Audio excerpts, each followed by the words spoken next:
wangekuwa wanaona, wangeogopa ule moto jinsi ulivyo. Haleluya. Kama sisi tunavyoona kwamba baada ya maisha haya tutaenda kuingia mji mtakatifu. Kwa hiyo kwa kuangalia hayo inatupa moyo, inatutia nguvu kila siku tuendelee kumtafuta Mungu. Lakini wale macho yao hayaoni, hawajali kwamba mwisho haya maisha uko mbele, kinachofuata ni nini. Bwana Yesu asifiwe sana. Shida sio wao, shida ni kwamba macho yamefungwa giza. Kwa hiyo wanakuwa kama mateka ambao wanapelekeshwa sehemu ambako hawakujua. Bwana Yesu asifiwe sana. Kwa hiyo injili ya Kristo ndio inayoleta nuru ndani ya mtu, ndio inayofungua macho ya mtu aweze kuona. Kwa hiyo baada ya kuokoka ndio maana unaanza kuogopa dhambi. Bwana Yesu asifiwe sana. Unaanza kuogopa kumkosea Mungu kwa sababu unajua baada ya kukosea njia ya dhambi mwisho wake ni jehanamu ya moto. Kwa hiyo kabla hujakosea unaangalia baada ya hilo jambo nini kitafuata. Unaona ziwa la moto, unaachana naye. Bwana Yesu asifiwe sana. Kwa hiyo macho yako yasipokuwa yanaona itakupelekea pabaya sana. Ndio maana wako watu wameokoka lakini wanafanya vitu vya ovyo ambavyo macho yao yanaona kabisa kwamba havifai, lakini uwezo wa kuachana navyo hawana. Yesu asifiwe sana. Macho yao yamefungwa, macho yao yanagiza. Kwa hiyo wanafanya kwa Mungu na kwa shetani wanafanya. Hiyo njia mwisho wake ni mauti. Mwambie jirani yako, macho yako yatiwe nuru. Mwambie tena, macho yako yatiwe nuru. Tusome kitabu cha Ayubu sura ya 31. Ayubu 31 mstari wa kwanza, utaruka utasoma mstari wa 6 hadi wa 9. Ayubu 31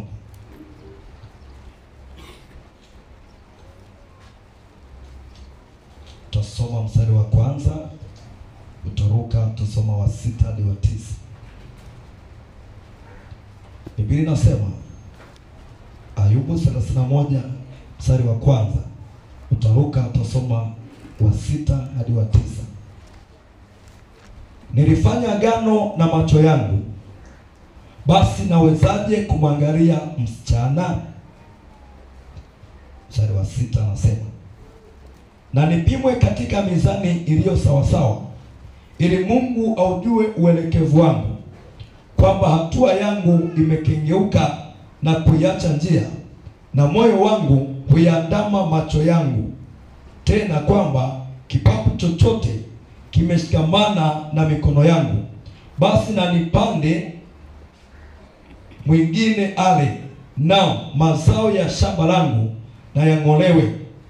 Kama moyo wangu ulishawishiwa kwa mwanamke, nami nimeotea mlangoni pa jirani yangu. Bwana Yesu asifiwe sana. Bwana Yesu asifiwe. Ayubu anasema amefanya agano na nini? Na macho yake. Anasema nilifanya agano na macho yangu, basi nawezaje kumwangalia msichana? Nawezaje kuwa na macho yenye tamaa ndani yake? Bwana Yesu asifiwe sana. Ayubu amefanya agano na macho kwamba macho yangu hayatatamani chochote cha mtu. Macho yangu hayatashawishiwa na uovu wa namna yoyote. Anaongea haya, mke wake alikuwa ameshamwacha, ameshakimbia. Bwana Yesu asifiwe sana. Ameweka agano na macho kwamba hata iweje macho yangu hayatamwangalia msichana wa namna yoyote. Sio kumwangalia tu, anamaanisha kumtamani. Yesu atusaidie sana. Ameweka agano na macho.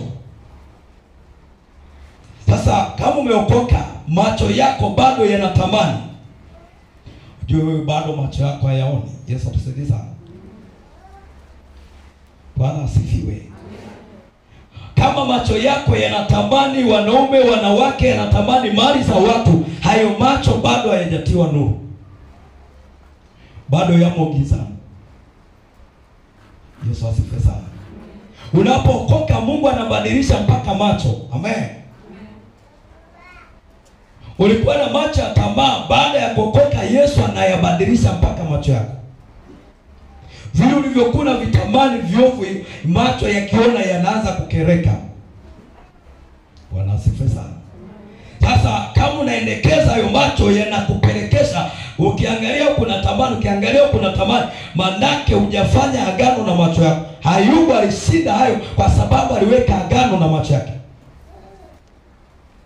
Sema mimi nimemjua Mungu na macho yangu lazima yamjue Mungu. Bwana Yesu asifiwe sana. Bwana Yesu asifiwe. Hayo macho ya kiungu unaweza usiwe, yani sio tu kuota ndoto. Kuota ndoto ni kitu kingine. Amina. Unaweza ukawa unakiona kitu hivi live kwenye macho ya nyama na ukaelewa kwamba hiki kitu sio kizuri. Haleluya.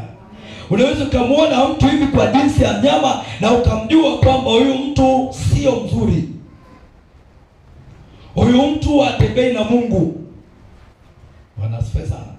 Biblia inasema atawatambua kwa matendo. Matendo manake kitu ambacho kinaonekana. Amina. Kwa hiyo unaweza ukajua kwamba huyu ni mtu wa Mungu ama sio mtu wa Mungu endapo utakuwa na haya macho ya roho.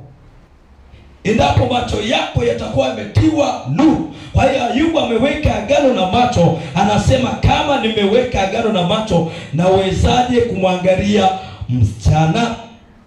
Mstari wa 6. Na nipimwe katika mizani iliyo sawa sawa, ili Mungu ujue uelekevu wangu, kwamba hatua yangu imekengeuka na kuiacha njia, na moyo wangu kuyaandama macho yangu. Tena kwamba kipaku chochote kimeshikamana na mikono yangu, basi na nipande mwingine ale, na mazao ya shamba langu na yang'olewe. Kama moyo wangu ulishawishiwa kwa mwanamke, nami nimeotea mlangoni pa jirani yangu. Haleluya. Ayubu ana uhakika na maamuzi aliyoyafanya, kwamba mimi macho yangu hayataangalia msichana, hayatamtamani mtu yoyote. Anasema kama macho yangu yameweza kukengeuka ama kutamani, basi na nipimwe kwenye mizani iliyo sawa sawa. Bwana Yesu asifiwe sana. Kama ndani yangu niliwahi kufanya tofauti na agano nililoweka na macho yangu, basi na nipimwe kwenye mzani. Haleluya kanisa. Kama niliwahi kufanya uovu wa namna yote kwa sababu ya haya macho, basi na nipande avune mtu mwingine. Jina la Bwana beke sana. Na nilime shamba akafaidi mtu mwingine, na nipate hasara ya kila nilicho nacho. Anaenda kujihakikisha mbele za Mungu. Haleluya. Anamwambia Mungu, nikague kama kuna siku nimeenda nje, kama kuna siku nimekengeuka, kama kuna siku haya macho yamenikosesha, nimeandama macho yangu, na nipimwe kwenye mzani. Ni wangapi wanaofanya hivyo? Bwana Yesu asifiwe sana. Macho yamewapoteza watu wengi. Amina. Unaweza kuyadharau, lakini hayo macho hayo yamewapoteza watu wengi. Wamejikuta wanaingia kwenye maeneo ambayo sio sahihi. Wameingia kwenye madhabahu zisizo sahihi kwa sababu ya macho. Wameingia kwenye tambaa zisizo sahihi kwa sababu ya macho. Yesu atusaidie sana. Haleluya watumishi wa Bwana. Ukipona kwenye eneo la macho, mambo yako yatabadilika. Macho yako yakitiwa nuru, maisha yako yatabadilika. Ndio maana Yesu anasema jicho lako likikukosesha bora uling'oe. Amina. Bora uling'oe nitupe kule, kuliko kaenda jehanamu ukiwa na macho yako yote mawili. Kwa hiyo haya macho yanapoteza watu, hasa yanapokuwa na giza. Fikiria unakuwa kama kipofu. Bwana sasa. Ndio maana unaweza kumwambia mtu bana, hii sigara ni dhambi, hii sigara inaua mapafu, lakini yeye anaichukua anaivuta. Bwana sasa. Haleluya. na anaona kabisa na maandishi pale yameandikwa ni hatari kwa afya yako, anaichukua, anaivuta. Shida sio yeye, shida iko kwenye macho. Haleluya. Anasoma ni hatari kwa afya yako, na anaichukua na anaiwasha, anaivuta. Anajua kabisa hiki kinaenda kuniua, kinaenda kuniangamiza, hii ni sumu, na anaichukua, anaivuta. Mwisho wa siku mapafu yanaanza kupata shida. Yesu atusaidie sana. Haleluya. Mwisho wa siku afya inaanza kutetereka. Mwisho wa siku anapata magonjwa yasiyo na tiba. Lakini sio kwamba alikuwa hajui kwamba hicho kitu ni hatari. Alikuwa anajua, lakini macho yake yalikuwa anaona hiki ni kitu kizuri. Amina, watumishi wa Bwana. Macho yako yanaona nini? Ukipona macho yako huwezi kukaa kwenye mafilamu ya ajabu ajabu na kuangalia. Unaangalia usiku kutu na kesho unaangalia. Amina. Unakaa hivi unaangalia, lakini ukichukua Biblia unalala. Ukichukua Biblia usome hapo hapo na usingizi unakupitia. Ufikisha hata mistari 5 unasinzia. Nakuja kwa Mungu shapigwa na mbu baadaye. Afu unashtukia Biblia imedondoka chini. Nashangaa kumbe nilikuwa nasoma Biblia. Umeshasahau kwamba ulikuwa unasoma Biblia. Yesu atusaidie sana. Macho ya wengi yamewekewa giza, yamewekewa usingizi. Yaani unaposema ngoja niombe, usingizi huwa. Ngoja nisome Biblia, usingizi unakuja. Lakini kwenye simu unaweza ukakesha, kwenye kuangalia vitu vya ajabu unaweza ukakesha. Sema Bwana Yesu, fungua macho yangu. Macho yangu yatigwe nuru. Haleluya kanisa. Kwa nini kwenye mambo ya Mungu usinzie? Kwa nini ulale? Kwenye maombi unalala, kwenye story unaweza mkakaa na mtu mnapiga story. Yaani unaona kama muda uendi vile. Yaani mnapiga story masaa yanaenda. Sema ngoja nimtafute Mungu. Unafunikwa na giza la usingizi. Shida ipo kwenye macho yako. Bwana asifiwe sana. Haleluya watumishi wa Bwana. Daudi na yeye aliwahi kuweka agano na macho yake. Anasema sitaacha macho yangu kulala usingizi. Amina. Sitaacha kope zangu kusinzia. Aliweka agano na macho yake. Maana yake anapokuwa mbele za Bwana anakuwa macho, muda wa kulala analala. Bwana asifiwe sana. Lakini wewe muda wa kumtafuta Mungu unalala. Muda ambao sio wa kumtafuta Mungu huko macho. Ujue tu kule ndani kuna shida ipo kwenye eneo la macho yako. Bwana Yesu asifiwe sana. Haleluya watumishi wa Bwana. Kwa hiyo Daudi, Ayubu anasema na nipimwe kwenye mizani. Maana yake aliweka agano akalisimamia. Amina. Aliweka kama nadhiri mbele za Mungu na akaisimamia kuhakikisha kweli hakengeuki. Hafuatishi macho yanachomwambia. Watu wengi wanaiga mitindo kwa sababu ya macho. Wanaswe sana. Watu wengi wanaiga maisha kwa sababu ya macho. Na mwangalia jirani yako amefanikiwa, anafanya kile, anaenea tu. Macho yanaanza kumtamani. Kwa nini na mimi nisiwe kama huyu? Sawa, ni jambo jema kutamani kuwa kama mtu mwingine. Bwana sana. Lakini uwezo huu unao? Amina kanisa. Uwezo huo unao? Mungu anataka kufanya kitu kinachoendana na uwezo wako. Amen. Maana yeye anasema anamtoa mtu chini anampandisha taratibu. Tena na Bwana pekee sana. Kwa hiyo macho yatakupelekea kutamani, na unapotamani lazima hatua nyingine ifuate. Amen. Kwa utashangaa unaiga maisha ya mtu mwingine kwa sababu umemwona, kwa sababu umemtamani, anaishi maisha mazuri, maisha ya kifahari, na wewe unataka umwingi. Ujue anafanya biashara gani? Haleluya. Ujue chanzo chake cha mapato ni nini? Mwingine kalisi kwa wazazi wake. Haleluya. Bwana asifiwe sana. Kalisi kwa wazazi wake, unaenda kukopa, kuingia kwenye mikopo, unaweka rehani vitu vyako. Huwezi kufanana naye. Wewe bado utaendelea kuwa mtumwa. Jina la Bwana pekee sana. Lakini macho yako yakitiwa nuru, hutatamani vya watu, utaridhika na vya kwako.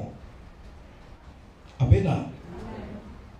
Macho haya yanapoteza watu. Kwa unakuta mtu kila anachokiona na kitamani, na chochote unachokitamani, unachokiangalia, lazima kiende kwenye moyo. Bwana asifiwe sana. Kwa hiyo unapokuwa na macho ya kutamani, weka agano na macho yako. Bwana asifiwe sana. Hayo macho yatakupoteza. Mdomo unapoteza, lakini macho ni hatari kuliko vyote. Amina kanisa. Macho yakifungwa, watu watakuona unapotea, lakini wewe utajiona uko sawa. Mungu anakuona unapotea, lakini wewe unaona uko sawa kabisa. Yaani hao wanaokuelekeza ndio wamepotea. Yesu atusaidie sana. Bwana huko siende hapa na huko lazima niende huko, ni muhimu kabisa. Wanakuona unapotea, wewe unaona uko sawa. Shida ipo kwenye nini? Kwenye macho. Haleluya kanisa. Kwa hiyo unaweza ukawa unaona hivi, wote mnaona, mko wawili watatu, lakini kuna mmoja anaona zaidi ya mwenzake. Bila kuna mmoja anaona zaidi, wewe unaona hivi katika ulimwengu wa kawaida, lakini mwingine akiona kitu anaona mpaka kilichoko ndani. Bwana asifiwe sana. Unaweza kumwangalia mwimbaji, unaona naimba wimbo wake mzuri, ukamsifia, lakini anakuja mwenye macho ya Mungu akimwangalia, anaona huyu anatuimbia tu, lakini ndani yake Mungu hayumo. Anasifiwe sana. Leo waimbaji wanaalikwa, wanaenda huko na kule, unakuta mwimbaji wa hovyo, lakini hizo madhabahu zinampokea, zinamshangilia, zinamsifia kwamba huyu ni mtumishi wa Mungu kweli. Yaani nyimbo zake zinagusa, lakini mwenendo wake ni tofauti na Biblia. Jina la Bwana pekee sana. Kwa nini hawaoni kwamba huyu mtu haendi sawa? Kwa sababu macho yao yametiwa giza. Tulienda kule kwenye tamasha, kuna kwa mmoja alikuwa anacheza. Kuna jamaa mmoja alikuwa anakatika sana. Yesu atusaidie sana. Anacheza hovyo. Kashangaa na angalia kwenye grupu la jimbo na wamepost wanasema, yaani kwaya ni safi sana. Hata kwenye kongamano la Dodoma isikose. Yaani ndo moto tunaotaka. Yaani kwenye kongamano la Dodoma wasikose hii kwaya. Yesu atusaidie sana. Wengine tunaona ametokea, wengine wanaona yaani hao wamefanya vizuri, na wasikose kwenye kongamano la taifa. Jina la Bwana pekee sana. Kwa nini wale wanaona ni sawa, alafu wengine tunaona sio sawa? Shida ipo kwenye nini? Kwenye macho. Kwa hiyo tunaweza tukaona kitu kimoja, watu wanne, watu watano, lakini kila mmoja akaona tofauti. Wanasifiwe sana. Mwingine anaweza kapenda, mwingine asipende. Amina. Mwingine anaweza kaona ni kizuri, mwingine akaona sio kizuri. Bwana Yesu asifiwe sana. Na hao watu wana wachungaji wao. Maanake hata kwenye madhabahu zao pia wanachezaga vile vile. Na wanawatunza, wanawashangilia. Yesu asifiwe sana. Wanaona wako vizuri. Kwa hiyo watumishi wa Mungu, macho yetu yasipokuwa yanaona, tutapotea. Amina. Si maanishi kuona kwa jinsi ya mwili, na maanisha lile jicho la kimungu ndani ya mtu. Bwana asifiwe sana. Kama unaona, uwezi kenda dukani ukanunua, kama wewe ni binti ukanunua kinguo kifupi na unaona hiki ni kinguo kifupi akistahili kuvaa. Kama mimi niliokoka, na unakinunua unaenda kukivaa, hayo macho hayaoni. Haleluya. Bwana asifiwe sana. Kama wewe kijana unaenda saluni unanyoa, na unajiangalia kabisa kwenye kioo, wamekuwekea kioo kikubwa pale, unaona kabisa wanakukwangua pembeni, na unaona kabisa. Unaona kabisa hapa injili inapita na kuhubiria kwa habari ya kunyoa deni. Unajiangalia kwenye kioo na unasema yes, hapa nimependeza. Unatoka kwenye kioo, unarudi zako nyumbani, una amani kabisa. Bado nasema nimependeza, macho yako hayaoni. Yesu asifiwe sana. Haleluya. Kama tunaelewana tupungiane mikono. Kwa hiyo wengi wanafanya hivyo vitu kwa sababu macho yametiwa giza. Kwa hiyo kitu ambacho ni kibaya, macho yao kwa kuwa ni giza yanaona ni kizuri. Giza linapatana na giza. Amina. Kwa macho yako yakiwa na giza yatapenda vitu vya giza. Macho yako yakiwa hayajatiwa nuru utapenda vitu vya giza. Lakini macho yako yakiwa nuru, vitu vya giza utavichukia. Bwana Yesu asifiwe sana. Ukiviona tu utavichukia, vitakukera. Nakaa kuangalia mamovie, Biblia usomi, hata mstari wa moyo huna. Haleluya kanisa. Lakini una majina ya filamu, kila filamu unayo, yani kichwani humo kumejaa mafilamu. Unafuatilia ya kwanza, ya pili, ya tatu mpaka mwisho. Kufuatilia kisa cha Yesu mpaka mwisho utaki. Yesu alizaliwaje, alifanyaje huduma, mwisho wake ulikuwaje, utaki kufuatilia. Bila kufuatilia wasanii ni fundi, macho yako yana shida. Haleluya kanisa. Wewe unaweza kuchukulia kawaida, lakini adui tayari ameshakukamata. Na macho yanaruhusu mapepo kumwingia mtu. Bwana sasa. Unapokuwa unaangalia vitu vya ajabu, unafungua mlango. Lazima maroho yakuingie. Ndio maana ukijaribu kumtafuta Mungu unalala, kwa sababu kuna mapepo huko ndani. Yesu asifiwe sana. Shetani hawezi kukubali wewe ukae umtafute Mungu hivi kirahisi. Kwa hiyo anakutia usingizi kwa sababu kule ndani yumo. Sio kwamba anatoka huko tu anakuja na kulaza, hapana, yumo ndani. Bwana Yesu asifiwe sana. Bwana asifiwe. Sema Yesu nisaidie. Sema tena Yesu nisaidie. Hayo kama wewe ni kijana unaangalia mabinti, unaangalia dada zako unawatamani, wewe macho yako yana giza. Amina. Na kama wewe ni binti unaangalia vijana unawatamani, macho yako yana giza. Fanya kama Ayubu alifanya agano na macho yake. Anasema kama nimefanya agano na macho, kwa nini nawezaje kumwangalia msichana? Haleluya. Nawezaje kumtamani dada yangu? Kwa hiyo watu wengi macho yana shida, yamepigwa, yamewekewa giza, hawaelewi. Na mwisho wa siku yanapoteza. Amina. Tusome kitabu cha Hesabu. Hesabu sura ya 20.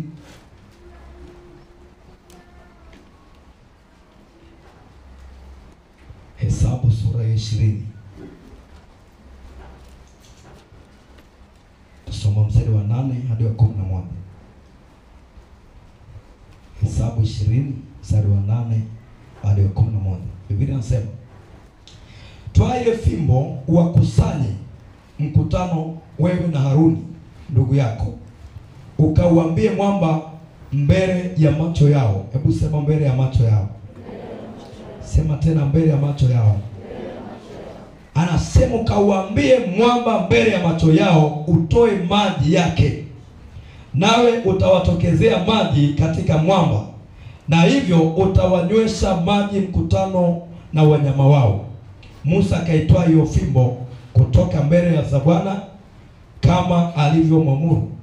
Musa na Haruni wakawakusanya kusanyiko mbele ya mwamba, akawaambia, sikieni sasa enyi waasi, je, tuwatokezee maji katika mwamba huu? Musa akainua fimbo, akainua mkono wake, akaupiga ule mwamba kwa fimbo yake mara 2.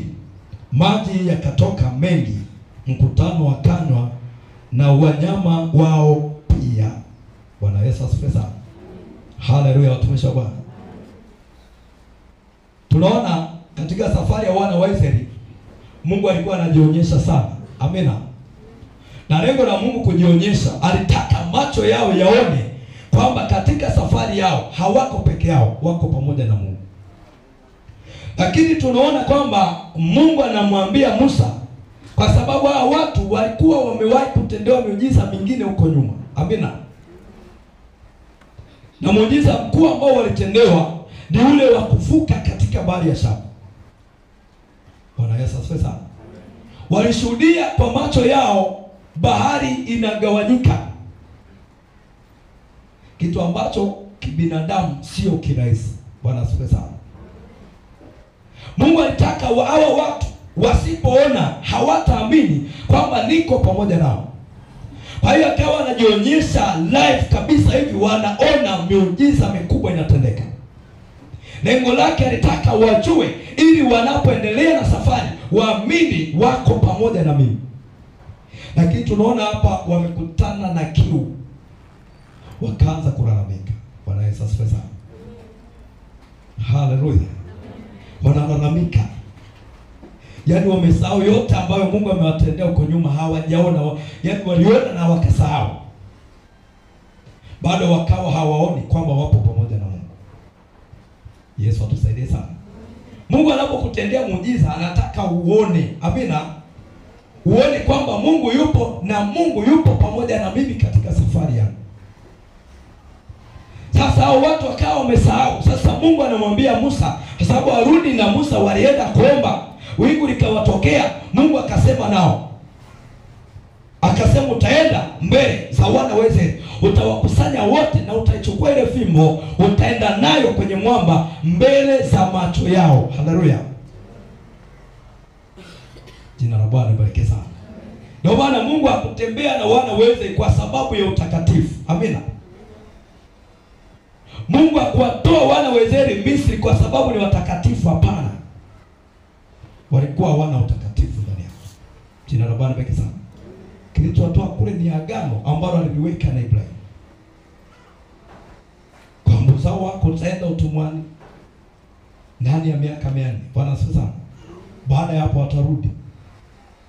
Kwa hiyo Mungu alikumbuka lile agano ambalo aliweka na Ibrahimu, ndio lililomfanya Mungu awatoe. Kwa hiyo Mungu alikuwa anajidhihirisha kwao, walikuwa wanashuhudia ile miujiza. Lengo la Mungu kufanya miujiza live mbele za macho yao, haitaka waone, waamini, kwa sababu wengine bila kuona hawawezi kuamini. Haleluya. Ndio maana wengi waliokuwa wanamfuata Yesu kwa sababu waliona. Jina la Bwana libarikiwe sana. Walipomwangalia Yesu, walipomsikiliza, macho yao yakafunguliwa, yakaona kwamba ndani ya Yesu kuna kitu cha ziada, kuna kitu kinachotufaa. Amina. Walipoona wakaambatana naye.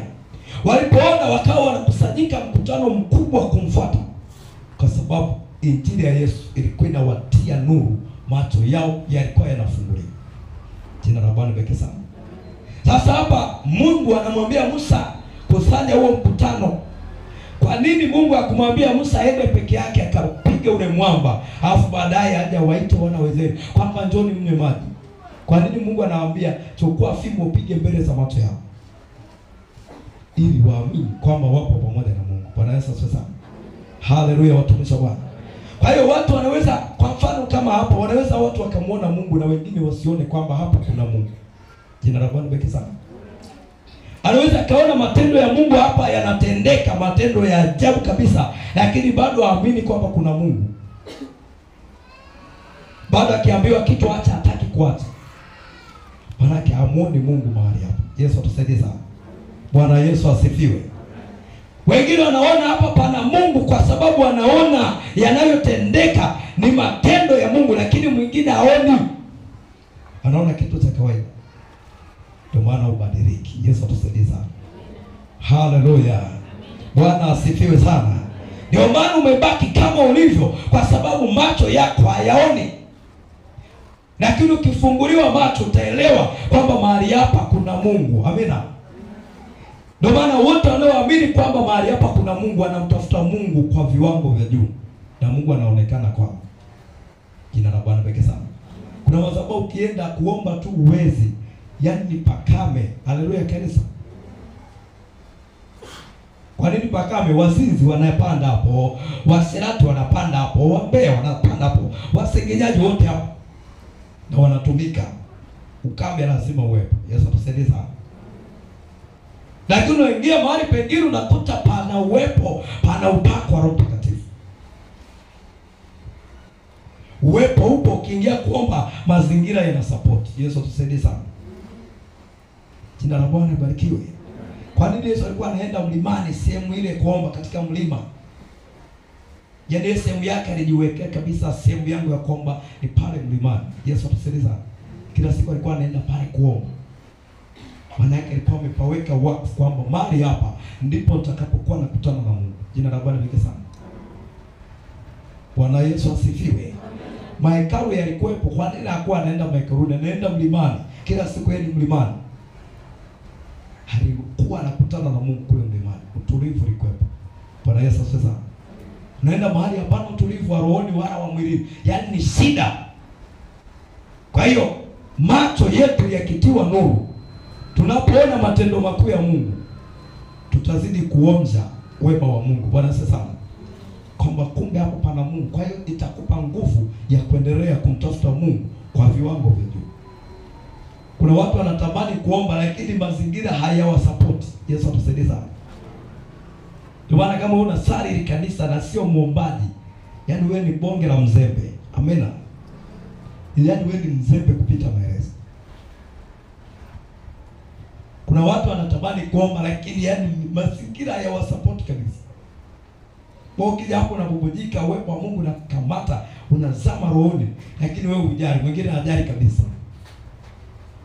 Jumapili tu. Na ukiona maisha yako ni ya Jumapili tu kanisani ndio unaonekana, maisha yako yako hatarini. Yesu atusaidie sana. Haleluya. Yaani wewe toka asubuhi mpaka yaani wewe masaa 24 upo kazini kweli? Umekosa muda mchana, mtafute Mungu usiku. Bwana asifiwe sana. Haleluya. Hiyo itakusaidia kwa faida yako mwenyewe. Sasa leo wanaolala wakati wa ibada ni wengi. Amina. Wanaosinzia wakiwa wanasoma Biblia ni wengi. Wanaosinzia wakiwa wanaomba ni wengi na washtuki. Umeshavamiwa. Amina kanisa. Unahitaji utafute msaada wa rohoni. Utafute msaada kwa mzazi wako wa kiroho. Mwambie tu mchungaji, yani mimi nalala. Nikisema tu niombe, nalala nasinzia. Yesu atusaidie sana. Kwenye mambo mengine ukiwa uombi, mmoja akaniambia ukitaka kupata usingizi mzuri wewe soma, chukua Biblia usome. Bwana asifiwe sana. Yaani chukua Biblia usome, unakujia usingizi mzuri. Nikasema huyu ameoza huko ndani. Bwana Yesu asifiwe sana. Nikasema kule ndani tayari kumeshaoza. Unakujaje usingizi mzuri wakati unamtafuta Mungu? Naona unakula chakula usingizi unakuja. Hilo si pepo. Haleluya kanisa. Bwana asifiwe sana. Ni kweli kama kule ndani kumekufa, ukifanya hivyo Shetani anakubembeleza, anakuletea usingizi. Amina. Kaambia umechoka, pumzika, na kupepea. Hata kama kuna joto, yeye atakuletea ka ubaridi. Bwana asifiwe sana. Tusangue umelala. Na unashangaa mbona jana sijakesha? Mbona leo sijafanya kazi ngumu? Huu usingizi unatoka wapi? Na mwingine amelala mchana kutwa. Unasema tu nichukue Biblia, unafunikwa. Macho yako yana shida. Yesu atusaidie sana. Bwana Yesu asifiwe. Haleluya. Kwa hiyo Mungu anajionyesha, anajitukuza mbele za macho ya watu ili hawa watu waone kwamba kumbe Mungu yupo. Amina. Kumbe Mungu anaweza, kumbe Mungu anaponya, kumbe Mungu anafungua, kumbe Mungu ni Mungu wa maajabu. Ndio maana anajitukuza mbele za macho ya watu. Bwana Yesu asifiwe sana. Ndio maana miujiza Mungu mara nyingi alikuwa anafanya katikati ya watu. Amina. Alikuwa afanya tofauti na watu, lazima watu wawepo ili watu waone, macho yao yatiwe nuru, yaonje kwamba Mungu yupo. Bwana Yesu asifiwe sana.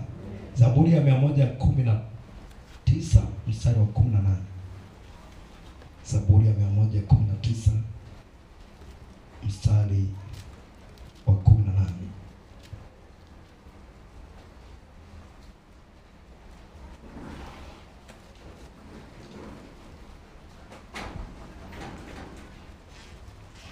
Vinasema, unifumbue macho yangu niyatazame maajabu yatokayo katika sheria yako. Unifumbue macho yangu niyatazame maajabu yatokayo katika sheria yako. Bwana Yesu asifiwe sana. Sheria ya Mungu ni neno. Amina. Hilo neno nalo lisoma hilo, kuna mwingine akisoma haelewi. Bwana asifiwe sana. Yaani akichukua hivi Biblia anaisoma na tiririka. Anaweza akasoma hata sura 5 alafu asidaki hata kitu kimoja. Jina la Bwana beki sana. Lakini mwingine anaweza akasoma mistari 2 3 alafu ndani ya hiyo mistari akaona maajabu. Amina. Ndani ya hiyo mistari 3 akaona msaada mkubwa wa kimungu ukatokea kwake. Mwingine anasoma tu kama Mafarisayo walivyokuwa wanasoma. Bwana Yesu asifiwe sana. Ndio kama mtu mmoja alikuwa anasoma chuo cha nabii Isaya. Roho Mungu akamwambia Filipo, hebu sogea pale kwenye ile gari. Jina la Bwana beki sana. Kuna mtu anasoma kitabu cha nabii Isaya, lakini anachokisoma haelewi. Jina la Bwana beki sana. Filipo alikuwa anaenda na safari zake, lakini Roho Mungu anamshuhudia, hebu sogea karibu na ile gari. Anakuta mtu anasoma kweli kitabu cha nabii Isaya. Anasoma habari za kuteswa kwa Yesu. Jina la Bwana beki sana. Lakini akawa haelewi haya maneno yanamhusu nani na lini yatatokea. Haleluya. Na kutokea kwake utakuwaje? Kwa hiyo Filipo aliposogea akamuuliza, je, unaelewa hicho unachokisoma? Yule tu hasa anasema, nawezaje kuelewa kama hamna mtu wa kunifundisha? Jina la Bwana beki sana. Maanake nawezaje kuona kama hakuna mtu wa kunionyesha? Bwana Yesu asifiwe sana. Haleluya, watumishi wa Bwana. Kwa hiyo hapa Daudi anasema, unifungue macho, unifungue macho yangu niyatazame maajabu yatokayo katika sheria yako. Ili neno la Mungu limejaa maajabu. Amina. Ili neno limejaa ishara na maajabu. Lakini wewe unalichukuliaje? Bwana Yesu asifiwe sana. Wewe unapolisoma unalionaje? Linakukera? Ukiona neno linakukera, wewe uko ndani kumeharibika. Yesu atusaidie sana. Hata ukisoma Biblia inakukera, ukisikiliza hiyo mafundisho yanakukera, yani uko ndani kumeharibika. Daudi anasema nifungue macho, sio kwamba alikuwa kipofu, alikuwa anaona. Amina. Alikuwa anaona, huyu ni fulani, huyu ni mtoto wangu, huyu ni mke wangu, huyu ni ng'ombe wangu, huyu ni dhahabu yangu, hii ni fedha. Alikuwa anaona. Lakini anaomba macho ya ziada. Haleluya. Anasema nifungue macho yangu niyatazame maajabu yatokayo kwenye sheria. Ndani ya sheria ya Mungu kuna maajabu. Haleluya. Ndani ya neno la Mungu kuna ahadi za Mungu. Ndani ya neno la Mungu kuna ushindi, ndani ya neno kuna silaha. Je, wewe unaiziona hizo zote? Haleluya, watumishi wa Bwana. Haleluya. Kwa hiyo wengine wanasoma tu kama vitabu vingine, lakini kuna mwenye macho ya ziada ambaye macho yake yametiwa nuru, anaposoma Biblia anaona maajabu. Bwana asifiwe sana. Anaona kuna kitu cha ajabu kwenye Biblia. Kwa sababu gani? Macho yake yamefumbuliwa. Macho yake yanaona. Kwa hiyo ndani ya sheria anaona kuna kitu, kuna msaada wa. Bwana Yesu asifiwe sana. Haleluya, watumishi wa Bwana. Kwa hiyo wengi macho yao hayaoni. Hayajafunguliwa, yamefunikwa. Kwa maana tunachekelea maovu. Bwana Yesu asifiwe sana. Ukiona vitu viovu unachekelea, unapenda. Hakuna kitu kama hicho. Macho ya Mungu yenyewe yanachukia uovu. Amina. Ukisoma Isaya 1 pale utaona. Isaya 1 mstari wa 15 na wa 16. Yesu anasema unapoinua mikono yangu nitaficha macho yangu. Bwana sana. Anawaambia wenye dhambi kwamba mwenye dhambi yoyote, mwovu yoyote anaposimama kuomba, Mungu anasema nitaficha macho yangu nisimuone. Amina. Maana yake Mungu kuangalia vitu vichafu hapendi, macho yake ni matakatifu. Jina la Bwana pekee sana. Hawezi kuvumilia uovu. Kwa hiyo unapoenda kuomba mbele za Mungu kama ni mwovu, unamkera Mungu. Amina. Sasa lile jicho la kimungu likiwa ndani yako, na wewe itakuwa hivyo hivyo. Amina. Ukiona vitu vya ajabu vitakukera, utavichukia, hutavipenda, kwa sababu unaona jicho lako linajua kwamba hiki hakifai kuona na hiki kinafaa kuona. Bwana asifiwe sana. Hiki kinafaa kuangalia na hiki hakifai kuangalia. Hiki kinafaa kusoma na hiki hakifai kukisoma. Bwana Yesu asifiwe sana. Ukiona wewe macho yako hayana mipaka, wewe chochote hata moyo yanazuilika, wewe unaangalia, unajiua mwenyewe kiroho. Bwana Yesu atusaidie sana. Haleluya, watumishi wa Bwana. Kwa hiyo tunaposoma Biblia, wengi tunasoma, lakini wengi hatuishi kwa sababu ya macho yametiwa giza. Kwa unaona neno linaweza kukataza, iko unaona hili neno limedanganya, sio hivyo. Hili haliwezekani kabisa. Unasoma lakini uone. Yesu asifiwe sana. Kuna jicho la ziada mtu wa Mungu anakuwa nalo. Amina. Wote tunakuwa na macho hivi tunaona, lakini kuna jicho la ziada mtu wa Mungu lazima awe nalo. Bwana Yesu asifiwe sana. Unaweza ukaona mazingira tu ukaelewa kitu. Unaweza ukaona picha tu ukaona kitu ukaelewa kitu, kwamba hapa kuna kitu. Bwana Yesu asifiwe sana. Haleluya. Tunaelewana vizuri Kwa hiyo macho yetu sisi tuliokoka yanaona zaidi ya wapagani. Amina. Yanaona zaidi. Mpagani anaweza kaona hapa, lakini sisi tunaona mpaka kilichoko nyuma ya pazia. Amina. Jina la Bwana weke sana. Napoangalia watumishi wa Bwana au wahuni, tunapoangalia hivi, wapagani hawaelewi, wanaona hao ni watumishi wa Mungu. Lakini mtu wa Mungu mwenye macho ya Mungu akiona hivi, hamwangalii tu mtu kwa nje, anamwangalia mpaka kule ndani. Bwana asifiwe sana. Naona. Kwa hiyo tunahitaji sana kuwa na hayo macho. Amina. Lakini pia jicho la Mungu unaweza ukaitumia hata ukiwa kwenye huduma. Bwana asifiwe sana. Unaweza ukaja hapa kanisani, unaona kanisa ni chafu, halijasafishwa. Unaweza ukafanya kitu kingine, lazima ufanye uone kwamba hapa kuna uchafu, natakiwa usafishwe. Bwana asifiwe sana. Lakini mwingine anaweza kaja akuta kanisa ni chafu na anaendelea na mambo yake. Jina la Bwana libarikiwe sana. Anaendelea na maombi au anaendelea kufanya vitu vingine. Anaona kabisa nimeingia nyumba ya Mungu ni chafu. Imejaa uchafu. Kwa hiyo jicho la Mungu litakwambia ondoa kwanza uchafu ndipo fanye mambo mengine. Bwana Yesu asifiwe sana. Haleluya. Ondoa kwanza huo uchafu, halafu ndipo fanye mambo mengine. Kwa sababu ule nao ni utumishi. Amina, watumishi wa Bwana. Unaweza kukuta eneo la kanisa ni chafu, halijafagiliwa, halijakaa vizuri. Mungu hawezi kukwambia ingia kuomba. Atakwambia ondoa kwanza huo uchafu, alafu endelee na Mungu. Bwana Yesu asifiwe sana. Hilo linaitwa jicho la kimungu, jicho la ziada. Amina. Mwingine anaweza kaja akaona kanisa ni chafu, anasema kuna mtu atakuja tu hapa. Wapo mashemasi watakuja asafishe. Bwana Yesu asifiwe sana. Kufanya kazi ya Mungu hakuna cha mashemasi. Ndio maana hata wewe unaweza kuwa shemasi. Amina. Unajua kuna shemasi lakini hajachaguliwa kuwa shemasi. Bwana asifiwe sana. Lakini ni shemasi kabisa, anafanya mambo ya shemasi, yani ni shemasi kabisa. Lakini hajachaguliwa.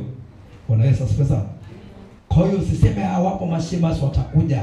Kuna mashemasi lakini sio mashemasi. Tunaelewana vizuri? Bwana asifiwe sana. Kuna shemasi lakini sio nani?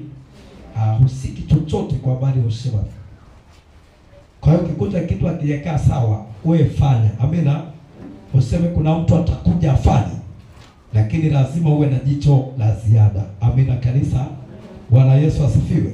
Ndio maana kwa Mungu hatuna cheo, hakuna cha cheo. Mungu haangalii vyeo. Bwana asifiwe sana. Yeye anachoangalia ni moyo wa utumishi. Amina. Na Biblia inasema tujishughulishe kwa mambo madogo. Amina. Unapofanya vile vitu ambavyo wengine wanaona hivyo mimi kwa hadhi yangu siwezi kufanya. Unapofanya vile, yani ule ni unyenyekevu wa hali ya juu. Bwana Yesu asifiwe sana. Unapofanya vile Mungu atakupandisha juu zaidi. Ndio anasema nyenyekeeni chini ya mkono wa Mungu aliodai, yeye atawakweza kwa wakati wake. Sasa kuna mtu anajikweza yeye, Mungu hajamkweza. Lazima utashushwa chini. Bwana asifiwe sana. Haleluya, watumishi wa Bwana. Kwa hiyo jicho la Mungu linakusaidia katika mambo yaliyo mengi. Amina.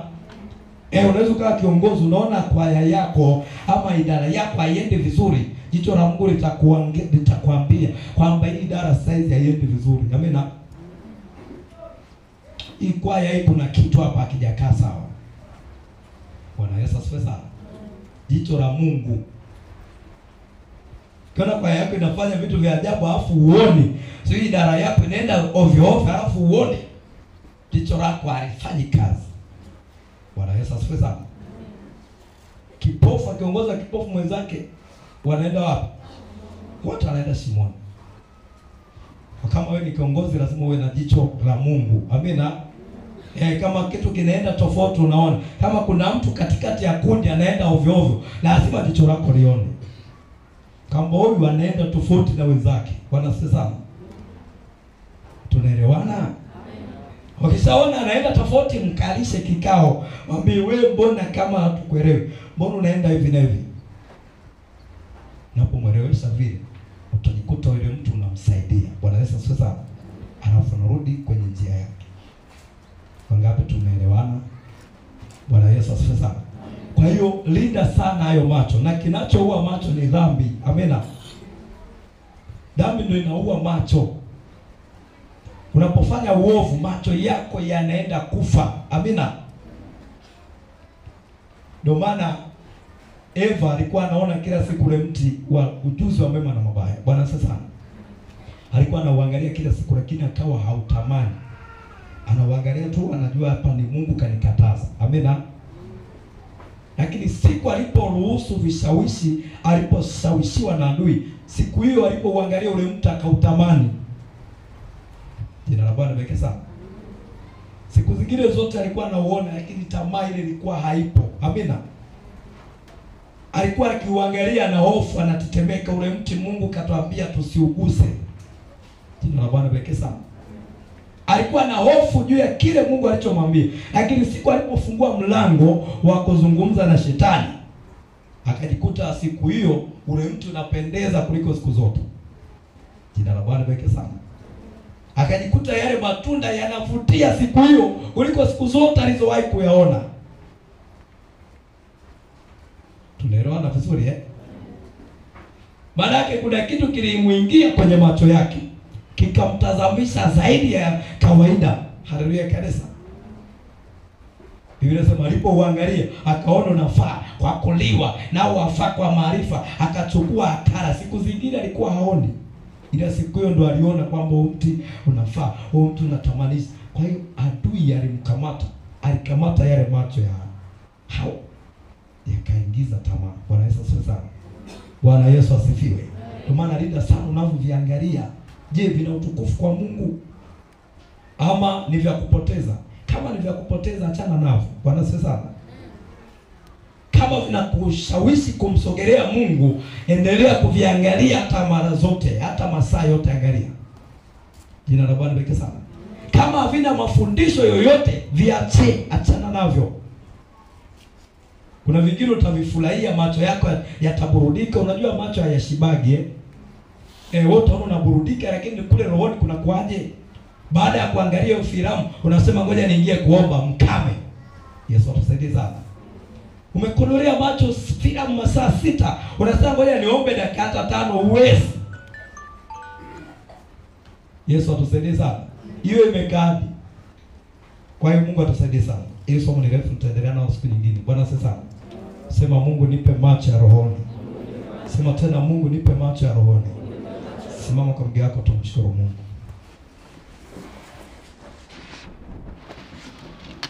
Ajabu, na wewe uone kwamba ni vitu vya ajabu. Unahitaji msaada wa Mungu ili Mungu aweze kukutoa mahali hapo. Sema Bwana Yesu, asante kwa neno lako. Asante kwa kusema nao kwa habari ya macho, kwa habari ya kuona.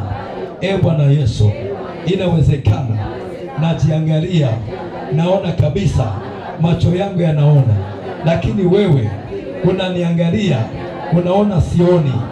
Bwana Yesu, naomba nisaidie, nifungue macho yangu kama Daudi alivyosema, uyafungue macho yangu niyaone maajabu yaliyomo katika sheria yako.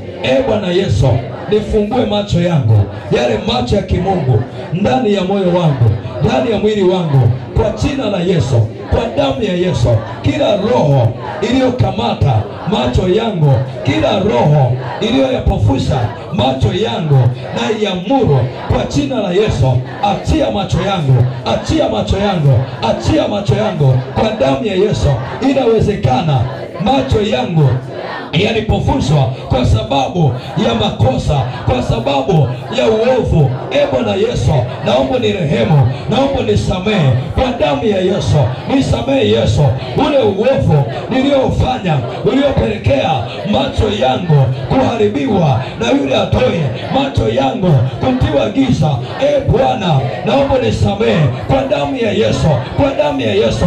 Maana umesema kipofu akimwongoza kipofu mwenzake, wote wawili wataingia shimoni. Bwana Yesu, nipe macho ya kuona kwa damu ya Yesu, nipe macho ya kuona yanipasayo kwa jina la Yesu, kwa damu ya Yesu. Ewe adui unayetumia macho yangu, achia, achia, achia, achia, achia kuanzia leo. Nachukia njia zote za uovu, nachukia maisha yote ya uovu kwa damu ya Yesu, kwa damu ya Yesu. Macho yangu kuanzia leo yanachukia kila uovu kwa damu ya Yesu, kwa damu ya Yesu. Ewe shetani unayeyatumikisha macho yangu, achia, achia, achia kwa jina la Yesu, kwa damu ya Yesu. Bwana Yesu, macho yangu yatiwe nuru, yatiwe nuru, yaone kama Mungu ulivyokusudia kwa damu ya Yesu, kwa damu ya Yesu.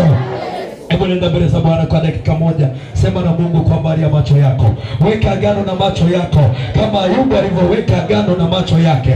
Baba, katika jina la Yesu tunakushukuru Bwana kwa ajili ya neno lako ulilosema nasi kwa habari ya macho yetu. Bwana, tazama, tunajiona macho yetu anaona, lakini wewe unaona hatuoni vizuri. Tunaomba Bwana utusaidie ile jicho la kimungu ndani ya mioyo yetu iweze kufunguliwa kwa jina la Yesu. Tuone zaidi ya wengine wanavyoona, tuone zaidi ya wenye dhambi wanavyoona. Bwana, fungua macho yetu kwa damu ya Yesu, kwa damu ya Yesu. Fungua macho ya wachungaji wetu, fungua macho ya wazee wa kanisa, fungua macho ya mashemasi, fungua macho ya viongozi wote, fungua macho ya washirika, fungua macho kwa damu ya Yesu. Tuweze kuona kwa damu ya Yesu, tuweze kuona yaliyo mazuri na yaliyo mabaya, tuweze kuelewa kwa damu ya Yesu. Fungua macho yetu, kila giza lilokamata macho na liyapishe kwa moto. Achia kwa jina la Yesu, achia macho ya kanisa, achia macho ya kimungu ndani ya kanisa, achia, achia, achia kwa damu ya Yesu. Una mamlaka, una mamlaka. Ewe giza uliofunika macho wewe watumishi wa Mungu, achia leo, achia leo, achia leo. Uwezo wa kuona unafunguliwa, unafunguliwa, unafunguliwa, unafunguliwa. Uliyekamata uwezo wetu wa kuona unaachia, unaachia, unaachia. Achia macho yetu kwa damu ya Yesu. Achia macho ya viongozi wa idara, kuanzia taifa, kuanzia jimbo, kuanzia zoni, kila mahali, kila kanisa. Achia macho yetu kwa damu ya Yesu, kwa damu ya Yesu. Fungua macho yetu Bwana, fungua macho yetu kama Daudi alivyosema, unifungue macho uweze kuona maajabu yatokayo katika sheria yako.